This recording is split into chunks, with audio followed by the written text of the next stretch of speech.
श्री राहुलजी गांधी यांचं स्वागत आमच्या शेतकऱ्याच्या कापसाचे बोंड आणि यापासून बनवलेला आणि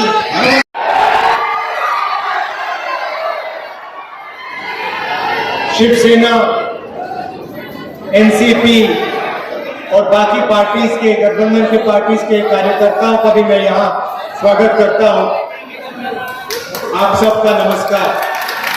ये किताब धोखी सिर्फ आरएसएस के कार्यकर्ताओं के लिए और बीजेपी के लोगों के लिए है। हमारे लिए ये इस देश का डीएनए है। इसके अंदर अंबेडकर जी की, फूले जी की, लगा दिया ना फिर, शिवाजी महाराज जी की,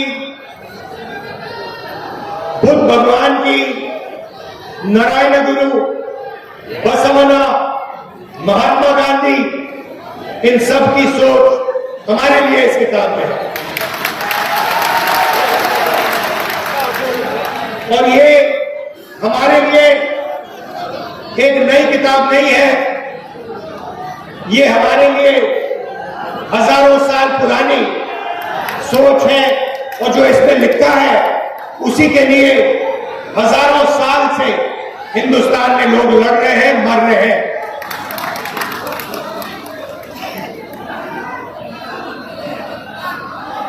प्रधानमंत्री और बीजेपी के लोग बंद कमरों में छुपकर इस संविधान की हत्या करते हैं। मैं आपसे पूछना चाहता हूं, जब महाराष्ट्र की जनता से उनकी सरकार चोरी की गई, जिस मीटिंग में अदानी जी बैठे थे, अमित शाह जी बैठे थे, जो सरकार चोरी करने की मीटिंग थी, जिस मीटिंग में निर्णय लिया गया था कि एमएलए को खरीदा जाएगा, करोड़ों रुपए के लिए खरीदा जाएगा,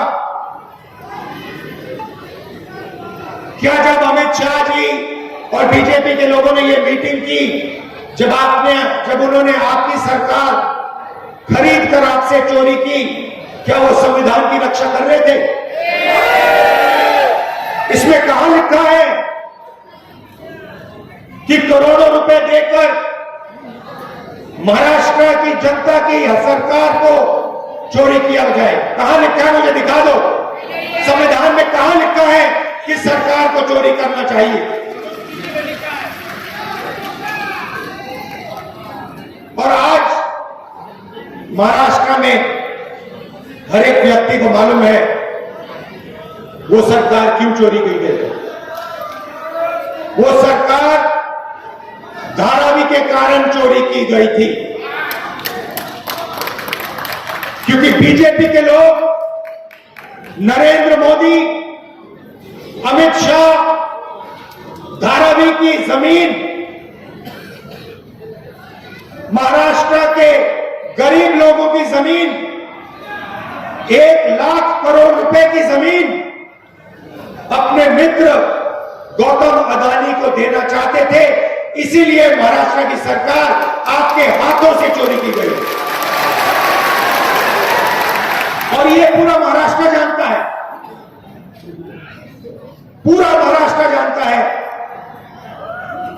आंखों के सामने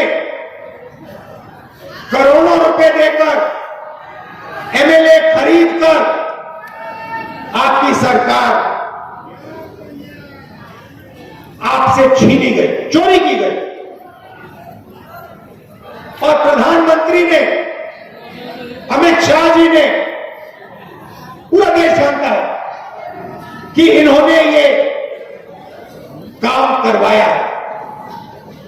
पैसे अगर दिए गए हैं तो वो आसमान से नहीं गिरे। हिंदुस्तान में 40-50 करोड़ करोड़ रुपए कोई ऐसे फ्री में नहीं देता है।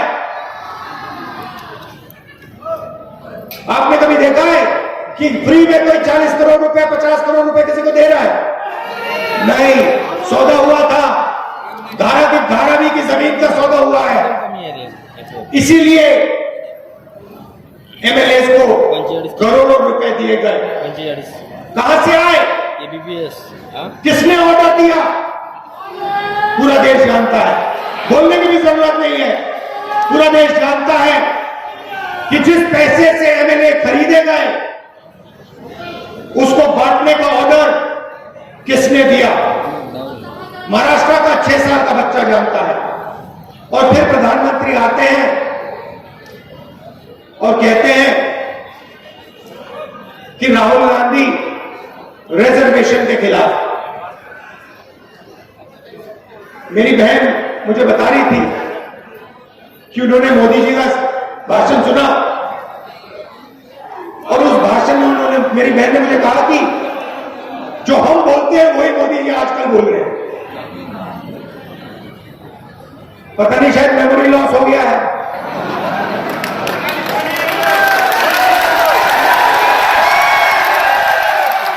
जैसे अमेरिका का पूर्व राष्ट्रपति था, कभी कुछ बोलता था, कभी कुछ बोलता था, भूल जाता था, उसको याद दिलाना पड़ता था पीछे से, भैया आपको ये नहीं बोलना, आपको ये बोलना है। वहां पे यूक्रेन का राष्ट्रपति आया और अमेरिका के राष्ट्रपति ने कहा कि भैया रूस के राष्ट्रपति पुतिन आए हैं। उनके पीछे लोग आए, कहे नहीं नहीं नहीं भैया रूस के नहीं है, यूक्रेन के हैं। उनका मेमोरी लॉस हो गया था। वैसे ही हमारे प्रधानमंत्री का मेमोरी लॉस हो रहा है।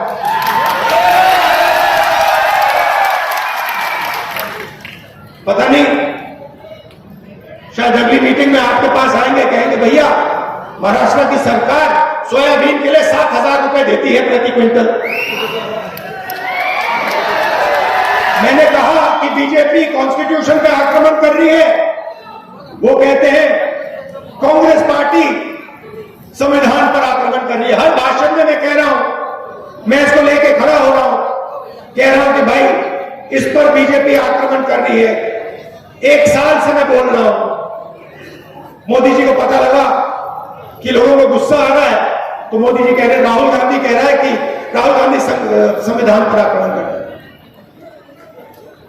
मैं हर मीटिंग में कहता हूं कि 50% की रिजर्वेशन की जो दीवार है उसको हम तोड़ के परे कर देंगे। लोकसभा में मैंने नरेंद्र मोदी जी के सामने बोला कि 50% की जो रिजर्वेशन की दीवार बना रखी है, जिसको आप नहीं तोड़ना चाह रहे हो, उसको हम लोकसभा में तोड़ के दिखाएंगे। उनके सामने मैंने बोला, मेमोरी लॉस हो गई। मोदी जी कहते हैं राहुल गांधी रिजर्वेशन के खिलाफ है। राहुल गांधी, उनके सामने मैंने बोला कि मैं 50% की जो दीवार है उसे तोड़ने वाला हूं। कांग्रेस पार्टी इंडिया गठबंधन उस दीवार को तोड़ेगी। और मोदी जी का मेमोरी लॉस हो गया, कहते हैं राहुल गांधी तो रिजर्वेशन के खिलाफ है। अगली मीटिंग में कहेंगे कि राहुल गांधी जाति जनगणना के खिलाफ है।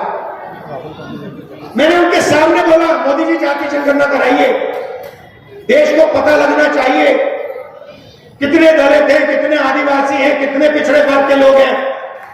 देश को पता लगना चाहिए कि इनकी भागीदारी कितनी है।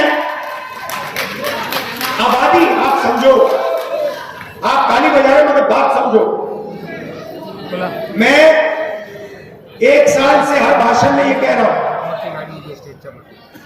मीडिया वाले दिखाते नहीं है, ये उनके हैं।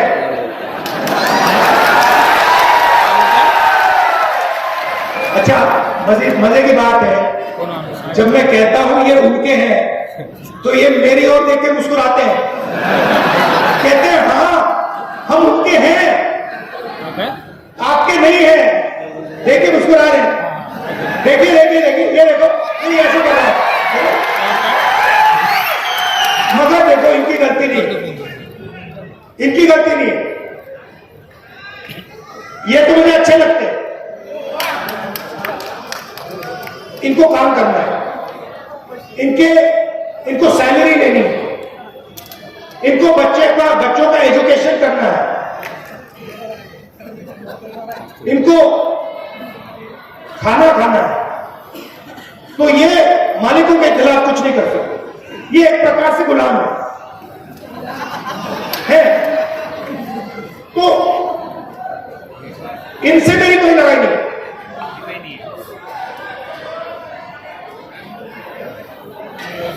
मगर ये हमारी बात कभी नहीं दिखाएंगे, 24 घंटा मोदी जी का चेहरा दिखाएंगे, हमारा भाषण कभी नहीं दिखाएंगे। जैसे अभी मैंने बोला नरेंद्र मोदी जी का मेमोरी लॉस हो गया, ये कभी नहीं बताएंगे, सवाल नहीं होगा। आप देखना, आज शाम को टीवी देखना, कहेंगे मोदी जी की मेमोरी तो बड़ी जबरदस्त, वो एक बार कुछ सुन लेते हैं तो 70 साल के लिए वो उसको भूलते नहीं, और फिर उसमें जोड़ देंगे जब वो छोटे थे, झील में जाके वो मगरमच्छ से लड़े थे और मगरमच्छ को उन्होंने डुबाया। मगर जब गंगा जी में जाते हैं तो लगता है कि तैरना नहीं जानते। तो मेरा कहना है कि लड़ाई संविधान की है। अंबेडकर जी की सोच, गांधी जी की सोच,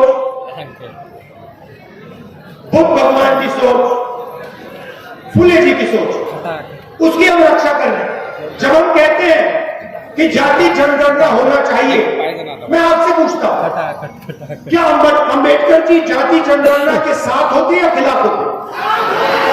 साथ होते ना। फुले जी साथ होते खिलाफ होते? बुद्ध भगवान साथ होते खिलाफ होते? नारायण गुरु, बसवण्णा, महात्मा गांधी साथ होते खिलाफ होते? नरेंद्र मोदी खिलाफ। नरेंद्र मोदी जाति जनगणना के खिलाफ खिलाफ नहीं होगा तो 5 साल 7 साल पहले वो उसको करवा देगा, मगर नरेंद्र मोदी नहीं करवाना चाहता। और आज मैं आपको ये बताने आया हूं क्यों। आपकी आबादी, पिछड़ों की आबादी 50% है कम से कम, दलित 15, आदिवासी 8, माइनॉरिटी 15, जोड़ दो तो 90% हो जाता है। और 90% आपकी आबादी है। जीएसटी आप देते हो। ये जो हमारी बहनें हैं, जब आप साड़ी खरीदती हो तो आप 18% जीएसटी अपने जेब से देती हो। जब आप कुछ भी खरीदते हो उसमें ऑटोमेटिकली जीएसटी लग जाता है। अगर आपने अपनी बेटी के लिए एक साड़ी खरीदी, आप 18% जीएसटी देती हो। अगर वही साड़ी अरबपति अदानी ने खरीदी तो वो भी 18% जीएसटी देगा, वो 19% नहीं देगा। जितनी आप देते हो उतनी वो देता है। और ये सारी की सारी जीएसटी इकट्ठा होती है, दिल्ली जाती है और वहां पे बजट का निर्णय लिया जाता है। आपने देखा होगा सीतारमण जी सूटकेस लेके आती है पार्लियामेंट हाउस में, देखा ना आपने? महाराष्ट्र में दूसरा सूटकेस लेके आते हैं एमएलए वाला, वहां पे छोटा सा सूटकेस होता है, यहां पे बहुत बड़ा होता है। छोटा सा सूटकेस लेके जाती है और बजट पेश करती है। तो मैंने पता लगाया कि ये जो बजट है आपके जीएसटी का बजट, इसको कौन बनाता है? पता लगा कि 90 अफसर इस बजट को बनाते हैं। 90 अफसर सारे के सारे फाइनेंशियल निर्णय लेते हैं। महाराष्ट्र में कितना पैसा आएगा, सड़कों में कितना जाएगा, रेलवे में कितना जाएगा, अग्निवीर होगा या नहीं होगा, सारे के सारे निर्णय 90 ब्यूरोक्रेट लेते हैं, आईएएस अफसर हैं। मैंने उनकी लिस्ट निकाली और मैंने कहा पता लगाते हैं कि 90 में से दलित कितने, आदिवासी कितने, पिछड़े वर्ग के कितने, और यह भी पता लगाते हैं कि जब धन बढ़ता है निर्णय आदिवासी अफसर लेते हैं, कितने का दलित लेते हैं, कितने का पिछड़े वर्ग लेते हैं। आज मैं आपको बताना चाहता हूं, दलितों की आबादी 15%, 90 अफसर में से 3 आपके, और 3 अफसर अगर बजट में 100 रुपए बचता है तो 3 अफसर पूरा मिलाकर 100 में से 1 रुपये का निर्णय लेते हैं। दलितों की आबादी 15%, बजट में दलितों की भागीदारी 1 रुपया 100 रुपए में से। आदिवासी 8% आबादी, 100 रुपए में से 10 पैसे का निर्णय ये लेते हैं। आबादी 8%, भागीदारी 100 रुपए में से 10 पैसा। और पिछड़े वर्ग के कम से कम 50% आपकी आबादी है। 3 अफसर हैं आपके, 90 में से छोटे छोटे डिपार्टमेंट दे रखे हैं। और अगर आप ओबीसी अफसर को जोड़ दें तो 100 रुपए में से 5 रुपए का निर्णय ओबीसी अफसर लेते हैं। मतलब अगर आप दलित, आदिवासी और पिछड़े वर्ग को जोड़ दें तो 6 रुपए 10 पैसे 100 रुपए में से आप लेते हैं। आपकी आबादी 50%, 15%, 8%, 73% होता है टोटल। और आपकी भागीदारी 100 रुपए में 100 रुपए में से 6 रुपए। ये हो क्या रहा है? मैंने मजाक किया, मैंने कहा कि मीडिया में हमारे लोग नहीं है। मेरा मतलब क्या था, आप मीडिया के एंकर्स को देखिए, बड़े बड़े पत्रकारों को देखिए, उनके नीचे नाम आता है, उस नाम को पढ़िए, मालिकों के नाम पढ़िए, अदानी, अंबानी, टाटा, बिरला, ये नाम पढ़िए। नाम के पीछे सब कुछ है। और मुझे बता दीजिए, ये मीडिया वाले जो हैं, एंकर जो हैं, मालिक जो हैं, इनमें से दलित कितने, आदिवासी कितने, पिछड़े कितने? एक भी नहीं है। हिंदुस्तान की सबसे बड़ी कंपनियों की लिस्ट मैंने निकाली है, 200 सबसे बड़ी कंपनियों की लिस्ट मैंने निकाली है। मालिकों की लिस्ट, एक ओबीसी नहीं है, एक दलित नहीं है, एक आदिवासी नहीं है। तो हो क्या रहा है? आप समझिए, हो क्या रहा है? आप हो किसान, आप हो मजदूर, आप हो बेरोजगार युवा। कौन? दलित, आदिवासी, पिछड़ा वर्ग और गरीब जनरल कास्ट। उसमें आप 5% गरीब जनरल कास्ट जोड़ दीजिए। आपको एमएसपी नहीं मिलती, आपके अस्पताल प्राइवेटाइज किए जा रहे हैं, आपके स्कूल और कॉलेज यूनिवर्सिटी प्राइवेटाइज किए जा रहे हैं। कहां जा रहे हैं? 5% लोगों के हाथ में जा रहे हैं। और जिनके हाथ में जा रहे हैं वहां पे आपको एक ओबीसी नहीं मिलेगा, एक दलित नहीं मिलेगा, एक आदिवासी नहीं मिलेगा। प्राइवेट स्कूल की लिस्ट निकाल लीजिए, बड़े बड़े अस्पतालों की लिस्ट निकाल लीजिए। अपोलो अस्पताल के मालिक का नाम देखिए, एस्कॉट्स का नाम देखिए, बड़े बड़े अस्पतालों की जो चेन है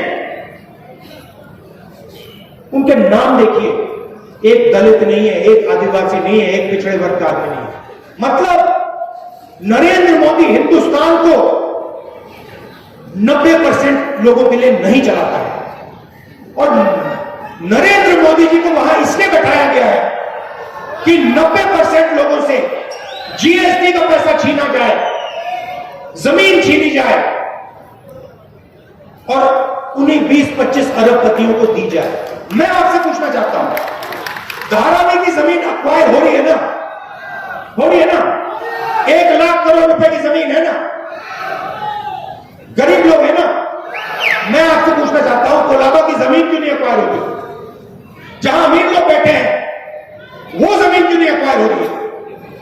क्योंकि वहां ना दलित है, ना आदिवासी है, ना पिछड़ा है, इसीलिए वो जमीन एक्वायर नहीं हो रही है।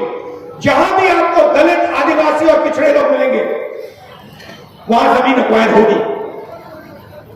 हम जमीन अधिग्रहण बिल इसलिए लाए आपको बचाने के लिए। ये सारे मीडिया वाले मेरे पर अटैक करने शुरू कर दिए उसने। जिस दिन मैं आपको बता रहा हूं, जिस दिन मैं भट्टा परसोल पहुंचा उस दिन से मीडिया वाले मेरे पीछे पड़ गए। जिस दिन मैंने जमीन अधिग्रहण की बात की उस दिन ये मेरे पीछे पड़ गए। कौन? अदानी के लोग, अंबानी के लोग। मेरी छवि बिगाड़ने की कोशिश की, हजारों मतलब करोड़ों रुपए लगा दिए कि राहुल गांधी को बदनाम करो। क्यों? क्योंकि मैं आपकी जमीन की रक्षा करता हूं। और मैं कहता हूं कि अगर धारावी की जमीन अदानी को दी जाएगी, अगर लाखों करोड़ रुपए उसके हवाला किया जाएगा, उसको दिया जाएगा, तो फिर हजारों करोड़ रुपए हमारे किसानों की जेब में भी जाना चाहिए। हम इस बात को मानने के लिए तैयार नहीं है कि सोयाबीन का किसान मर जाए, भूखा मर जाए और उधर 25 अरबपतियों का 16 लाख करोड़ रुपया कर्जा माफ हो। हम इस बात को मानने को तैयार नहीं है। हम ये होने नहीं देंगे। इसीलिए पूरी की पूरी मीडिया इंडिया गठबंधन के खिलाफ खड़ी है। इसलिए 24 घंटा नरेंद्र मोदी का चेहरा दिखता है। भाइयों बहनों, आपकी जमीन इनको चाहिए, आपका जल इनको चाहिए, आपका जंगल इनको चाहिए। ये आपसे सब लेना चाहते हैं। हिंदुस्तान के 25 अरबपति हैं, 16 लाख करोड़ रुपया उनका कर्जा माफ किया है। हमने हिंदुस्तान के हर किसान का कर्जा माफ किया था। 70,000 करोड़ रुपए लगे थे। 70,000 करोड़ रुपए लगे थे। इन्होंने अरबपतियों का 16 लाख करोड़ रुपया माफ किया। 1 लाख करोड़ रुपए अदानी को धारा में देने जा रहे हैं। ये सोचते हैं बड़ी आसानी से होगा। इतनी आसानी से नहीं होने वाला। राहुल गांधी खड़ा हुआ है।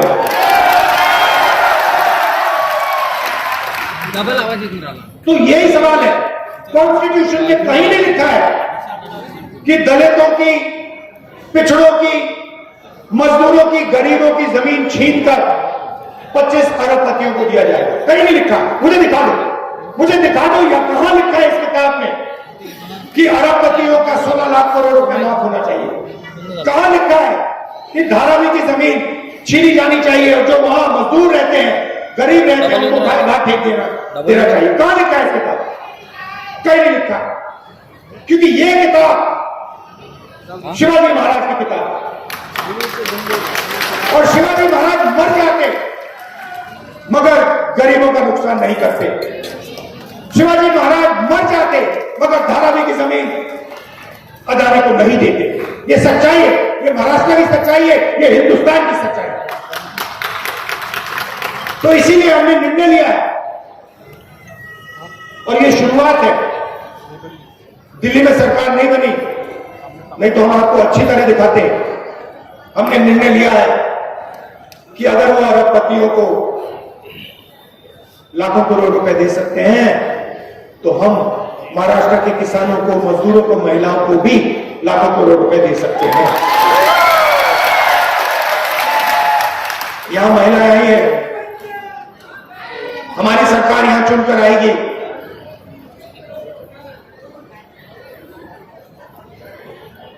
दिसंबर में आप सुबह जगेंगी और कहेंगी कि चलो देखते हैं बैंक अकाउंट में कितना पैसा है, और आपको पता लगेगा कि इंडिया गठबंधन की महाराष्ट्र की सरकार ने महीने का 3,000 रुपए आपके बैंक अकाउंट में डाल दिया।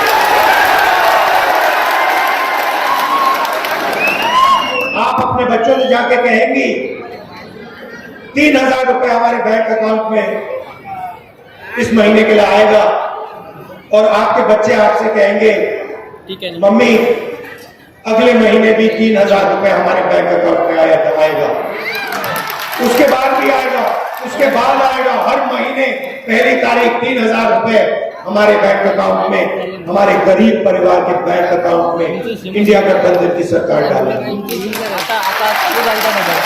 कैसे नरेंद्र मोदी जी अदानी जी के बैंक अकाउंट में पैसा डालते हैं, 1 अरबपति के बैंक अकाउंट में डालते हैं, वैसे ही हम हजारों लाखों महाराष्ट्र की महिलाओं के बैंक अकाउंट में पैसा डालेंगे।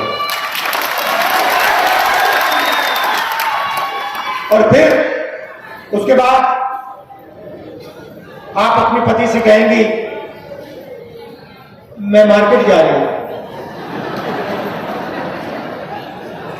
मोदी जी ने महंगाई बढ़ा दी है, शॉपिंग करने जा रही हूं। आप बस स्टैंड में जाएंगी, बस में घुसेंगी और बस कंडक्टर आपको कहेगा आप महाराष्ट्र की महिला हैं, आप महाराष्ट्र के भविष्य की देखभाल करती हो, बस का टिकट फ्री है, आपको 1 रुपया नहीं देना पड़ेगा। महाराष्ट्र में जितना घूमना चाहती हैं बस में, जहां भी आप जाना चाहती हैं आप फ्री में जाएंगे। और फिर क्या होगा, फिर महाराष्ट्र के किसान कहेंगे राहुल जी आपने महिलाओं के बैंक अकाउंट में 3,000 रुपए डाल दिए, उनकी बस टिकट फ्री कर दी, हम बस में जाते हैं, कंडक्टर हमसे पैसा मांगता है, आपने ये क्या कर दिया। तो फिर हम महाराष्ट्र के किसान से कहेंगे कि घबराइए मत, 3 लाख रुपए तक का कर्जा आपका महाराष्ट्र की सरकार ने।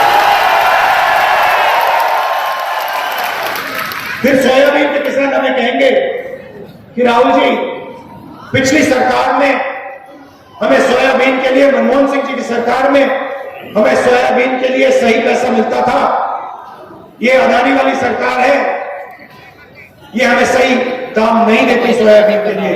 और हम आपसे कहेंगे घबराइए मत, महाराष्ट्र में फिर से कांग्रेस पार्टी की सरकार आ गई है, सोयाबीन के लिए आपको 7,000 रुपए प्रति क्विंटल मिलेगा।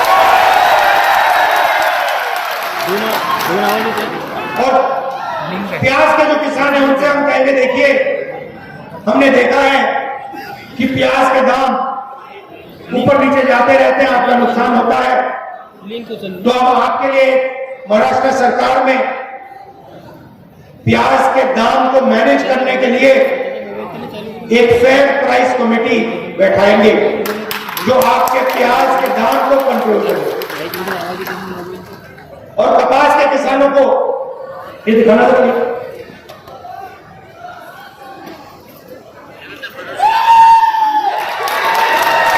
ये जो है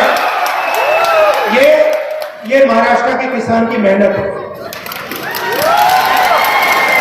तो जैसे मोदी जी अदानी जी को फ्री में पैसा देते हैं ना, ये फ्री में नहीं बनता, ये मेहनत से बनता है, ये खून पसीने से बनता है। इसीलिए हम कपास के किसान को महाराष्ट्र में सही मिनिमम सपोर्ट प्राइस देने जा रहे हैं।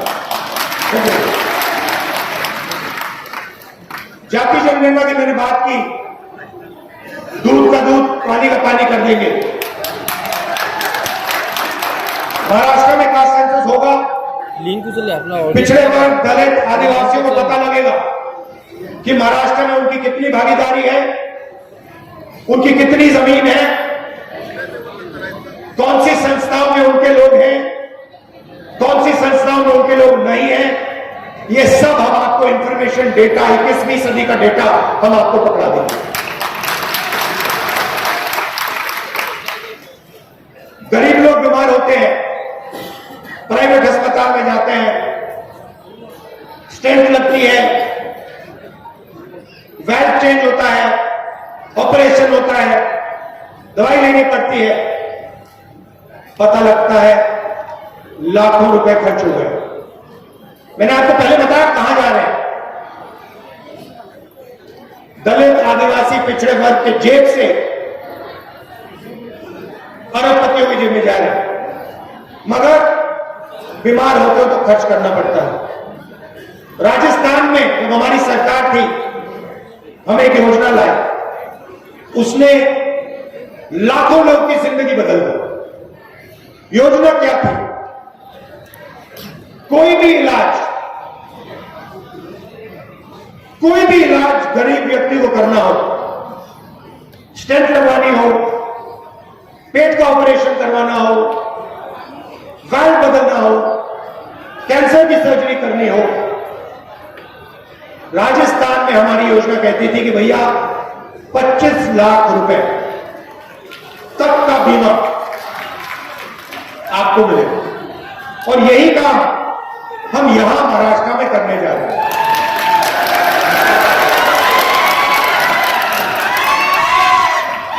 इस भीड़ में कोई भी बीमार हो, और अभी होंगे लोग जिनको ऑपरेशन करवाना हो,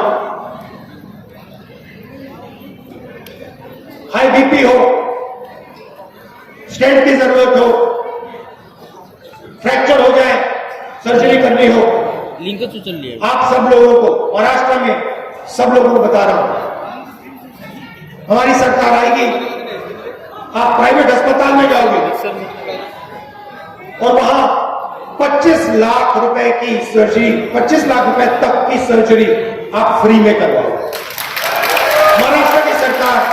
महाराष्ट्र की सरकार 25 लाख रुपए का बीमा आपको देगी। ये हमने राजस्थान में किया है, बड़ा सक्सेसफुल स्कीम था, बहुत फायदेमंद स्कीम था, वही हम यहां महाराष्ट्र में आपके लिए करने चाहते हैं। ये मैं आपसे कहना चाहता था। हम रक्षा इसलिए करते हैं, हम रिजर्वेशन को 50% से ज्यादा बढ़ाएंगे, हम जाति जनगणना करेंगे, और हमारा लक्ष्य है कि गरीब लोगों को, अगर वो अरबपतियों को पैसा देते हैं, 16 लाख करोड़ रुपए दिया, तो हम कहते हैं कि देखिए, अगर आप उनका माफ कर रहे हो, अगर आप उनकी मदद कर रहे हो, अगर आप धारावी की जमीन गरीबों से छीन कर अरबपतियों को दे रहे हो, तो फिर हम भी गरीब लोगों को, किसानों को, मजदूरों को धन दे सकते हैं, पैसा दे सकते हैं, बैंक अकाउंट दे सकते हैं। मेहनत आप करते हो, सड़क आप बनाते हो, इमारतें आप बनाते हो, देश को आप बनाते हो। अंबानी अदानी मजदूरी नहीं करते, खेत में काम नहीं करते। मैं देखना चाहता हूं अदानी जी 10 दिन कपास के खेत में काम कर ले, 10 दिन कर ले, फिर देखता हूं क्या होता है। 10 दिन बाद 6 महीने अस्पताल में लेटे जाओ। काम आप करते हो, मेहनत आप करते हो, मगर आपको कुछ नहीं मिलता। ये हम बदलना चाहते हैं। हम चाहते हैं कि न्याय हो। कॉन्स्टिट्यूशन में लिखा है समानता होनी चाहिए, एकता होनी चाहिए, भाईचारा होना चाहिए। इसीलिए मैंने कन्याकुमारी से कश्मीर 4000 किलोमीटर चले, 4000 किलोमीटर, एक ही नारा दिया,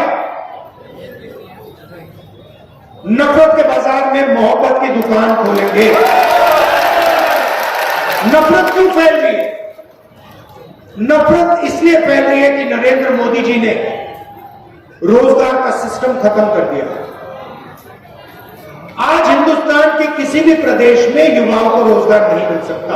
क्यों?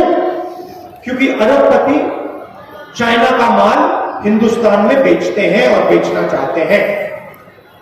हिंदुस्तान की सारी फैक्ट्रियां बंद कर दी, छोटे बिजनेस बंद कर दिए। आप सोचते हो, मीडिया वाले कहते हैं नोटबंदी हथियार था, योजना नहीं थी। जीएसटी आपके खिलाफ हथियार है, किसान को मारने का तरीका है, छोटे व्यापारी को खत्म करने का तरीका है, अदानी अंबानी के लिए रास्ता साफ करने का तरीका है। और नतीजा हुआ है कि देश का सारा धन 20-25 लोगों के हाथ में चला गया। और जो देश को रोजगार देते थे, चाहे वो किसान हो, चाहे वो छोटे बिजनेस वाले हो, मिडिल साइज बिजनेस वाले हो, जहां इनोवेशन होता है, जहां नई चीजें बनती हैं, वो पूरा का पूरा सिस्टम खत्म हो गया। इसलिए देश में गुस्सा फैल रहा है, नफरत फैल रही है। और ये मैं नरेंद्र मोदी जी से कहता हूं, हर मीटिंग में कहता हूं, आप मन की बात करते हो, आप देश के लिए रोजगार लाइए, आप महंगाई कम कीजिए, आप किसानों को सही एमएसपी दीजिए, आप मजदूरों की मदद कीजिए, आप अरबपतियों के लिए काम करना बंद कीजिए। अरबपतियों ने आपको नहीं चुना है, देश की जनता ने आपको वोट दिया था, अरबपतियों ने नहीं दिया। हाँ ठीक है, अरबपतियों ने भी आपकी मार्केटिंग की, अरबपतियों ने आपका चेहरा टीवी पर डाला, वो अलग बात है, मगर प्रधानमंत्री को देश की जनता के लिए काम करना चाहिए, प्रधानमंत्री को अरबपतियों के लिए काम नहीं करना चाहिए। और ये मत भूलिए, ये जो सरकार महाराष्ट्र में है, ये चोरी की सरकार है, ये आपकी सरकार नहीं है, ये सरकार आपसे चोरी की गई थी। और ये संविधान के खिलाफ बनी हुई सरकार, लड़ाई संविधान की है, लड़ाई रिजर्वेशन की है, लड़ाई जाति जनगणना की है, लड़ाई सही एमएसपी की है। आप दूर दूर से आए, दिल से आपका धन्यवाद करना चाहता हूं। आपने कष्ट उठाया, 1-2 घंटे चल के आप आए, बस में आए, दिल से आपका धन्यवाद करता हूं। नमस्कार, जय हिंद, जय महाराष्ट्र।